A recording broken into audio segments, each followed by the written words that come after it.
So I provide that secession cannot be overlooked nor ignored as an option, should our efforts of diplomacy and lawful discourse fail to yield sufficient fruit.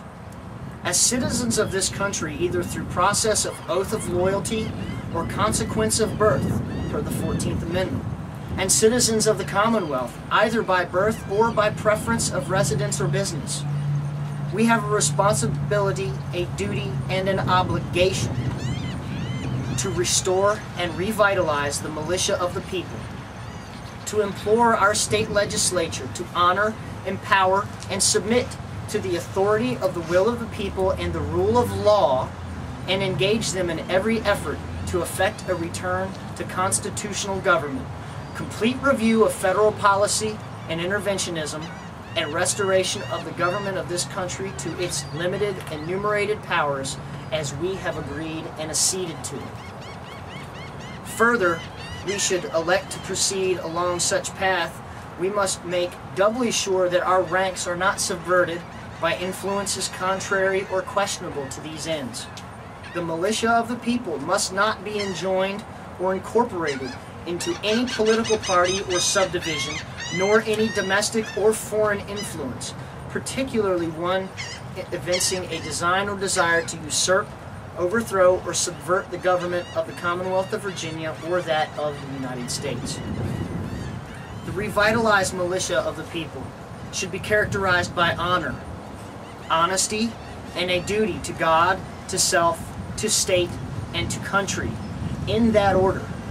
The original founders' intent was for the federal government to be a servant of the states, performing only such actions as necessary and enumerated in the Constitution.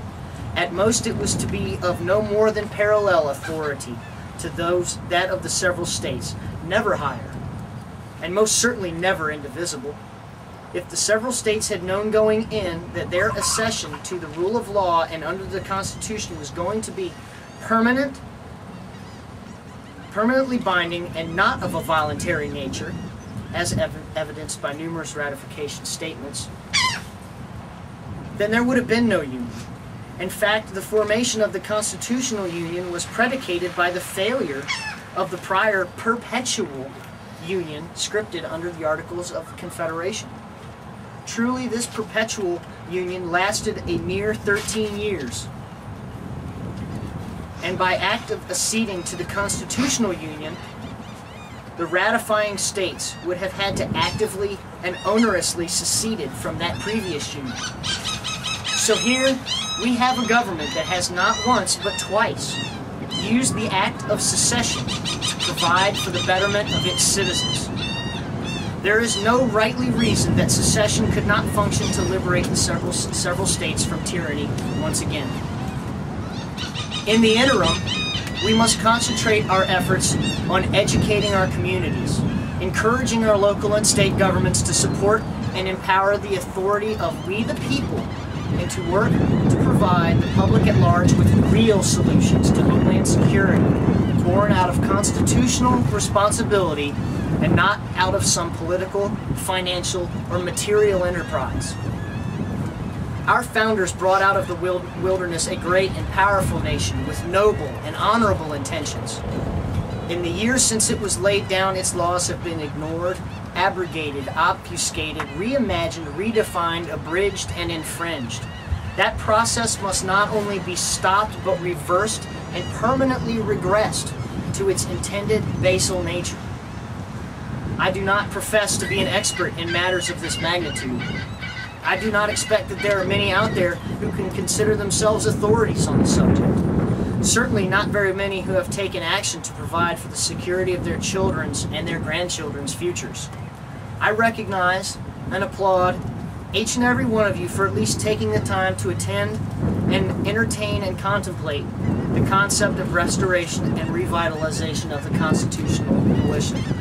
I will do my best to answer any questions or address any concerns you may have about the process or what we may further predict as the progression of such an organization.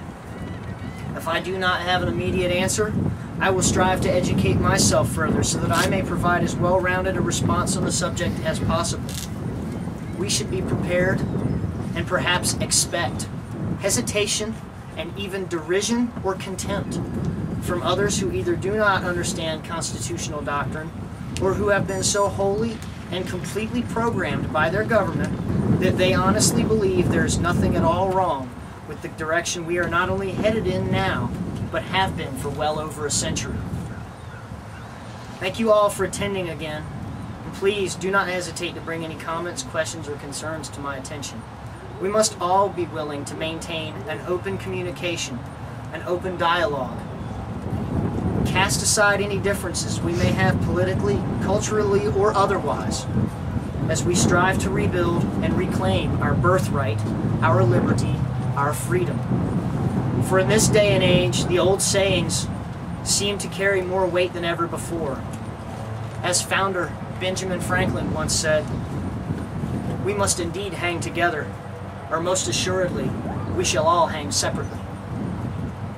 Patrick Henry, another great Virginian, on May 30th of 1765, this is before the Revolution, barely 29 years old, stood before the Assembly of Parliament and gave a visceral criticism of the course that was being laid by the British Empire.